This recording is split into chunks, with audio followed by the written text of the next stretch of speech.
तो एक बार फिर माँ दुर्गे काली चौकी, मैं भगत शुभम आप सभी का हृदय से हार्दिक अभिनंदन और स्वागत करता हूँ। आज मैं आपको जानकारी देने वाला हूँ, अगर माँ भद्रकाली या माँ शेरावाली की शक्ति आपके साथ चलती है तो उसके सबसे प्रमुख लक्षण क्या होते हैं। मैं ऐसे मात्र 3 लक्षण आपको बता देता हूँ जिससे आप 101% यह दावा के साथ कहा जा सकता है कि आपके साथ माता रानी की शक्ति चल रही है। पहला लक्षण यह होगा भक्तों कि आप जब भी पूजा करने बैठेंगे या आप पूजा करने के लिए जाएंगे मंदिर में या कहीं भी भजन कीर्तन हो रहा होगा तो आपका शरीर झूमने लगेगा। सबसे पहला लक्षण ये है, आप न चाहते हुए भी आपका शरीर अंगड़ाइयाँ लेने लगेगा, टूटने लगेगा, जम्हाई आने लगेगी, आपकी आंखों से आंसू गिरने लगेंगे। ये पहला प्रमुख लक्षण है। दूसरा लक्षण है भक्तों, आपका जब आप सोए रहेंगे तो आपका ऑटोमेटिक जो है नींद खुल जाएगा भजन करने के लिए, ध्यान करने के लिए। जैसे लगेगा कि आपको कोई देवी शक्ति जगा दी, आप सोए थे, आप ब्रह्म मुहूर्त में अपने आप आपकी आंखें खुलने लगेगी।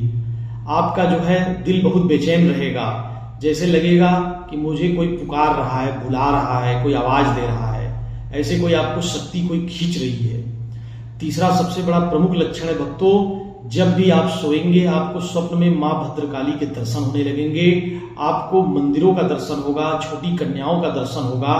आप जब भी कभी सोए रहेंगे आपको तमाम ऐसी घटनाओं का, ऐसे स्थानों का, पवित्र स्थानों का, पवित्र मंदिरों का दर्शन होगा कि आप अचरज में रहेंगे कि ऐसे स्थानों पर तो मैं गया ही नहीं, लेकिन ये दर्शन क्यों हो रहे हैं। ये सब माँ के बहुत बड़े पुण्य प्रताप आपको मिले हैं, आप ये समझ सकते हैं भक्तों।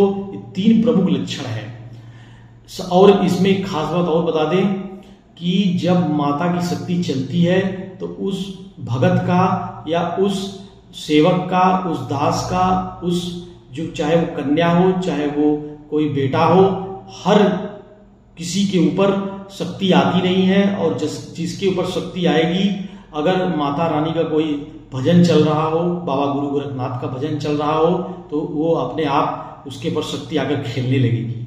वो नहीं चाहते हुए भी रोक नहीं सकता अपने आप को, शक्ति उसके ऊपर आएगी ही आएगी, क्योंकि माता रानी उससे प्रसन्न है। ऐसे भक्तों को हमेशा साफ सफाई रखना चाहिए, हमेशा पवित्र वस्त्रों का इस्तेमाल करना चाहिए। जब भी जमीन पर कभी नहीं बैठे, जमीन पर अगर बैठना चाहें तो आसन जरूर बिछाएं, गद्दी का इस्तेमाल करें और कभी भी जो है अपशब्दों का इस्तेमाल न करें, नहीं तो शक्तियां रुष्ट हो जाती हैं। आपको स्वच्छता, पवित्रता और कह सकते हैं गुरुजनों का, माता पिता का हमेशा सम्मान करना होगा। ये सबसे प्रमुख जो है ये लक्षण है, और साथ में यह सबसे बड़ी सावधानियां हैं, क्योंकि देवी शक्ति किसी की गुलाम नहीं होती। आपसे माता प्रसन्न है तो आप उनको हमेशा मना कर रखें। हमेशा अगर आप कोई वचन देते हैं कि माँ मैं ऐसा करूंगा, अगर मेरा इच्छा या पूर्ण होता है, तो आप उस इच्छा को पूर्ण होने के बाद जरूर उन्हें भोग प्रसाद चढ़ाएं, या जो भी आपकी मन्नतें थी उसको पूरा होने के बाद माता को दिए हुए वचन को जरूर पूरा करें, अन्यथा माता रानी बहुत जल्दी नाराज भी हो जाती है। तो आपको यह हमेशा ध्यान रखना होगा, क्योंकि आपको पता होना चाहिए माँ भद्रकाली, माँ शेरावाली, माँ काली तनिक भर में अपने भक्तों पे प्रसन्न भी होती हैं और तनिक भर में नाराज भी होती हैं। तो आपको हमेशा माता रानी को प्रसन्न करके चलना है। बाबा गुरु गोरखनाथ के जोड़े में चलती है महारानी, और कभी भी आप ये जान लीजिए देवी शक्ति उसी पे प्रसन्न होती है जिस पे गुरु का हाथ होता है। आप ये बात ध्यान कर हैरान होंगे, बहुत सी ऐसी शक्तियां हैं जिनको बिना गुरु के माध्यम से किसी के ऊपर आके खेलने लगती हैं।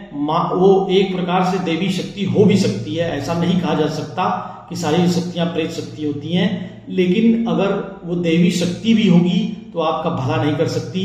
कारण उसका ये है कि उसको चलाने के लिए गुरु चाहिए, उसको रास्ता दिखाने के लिए गुरु चाहिए।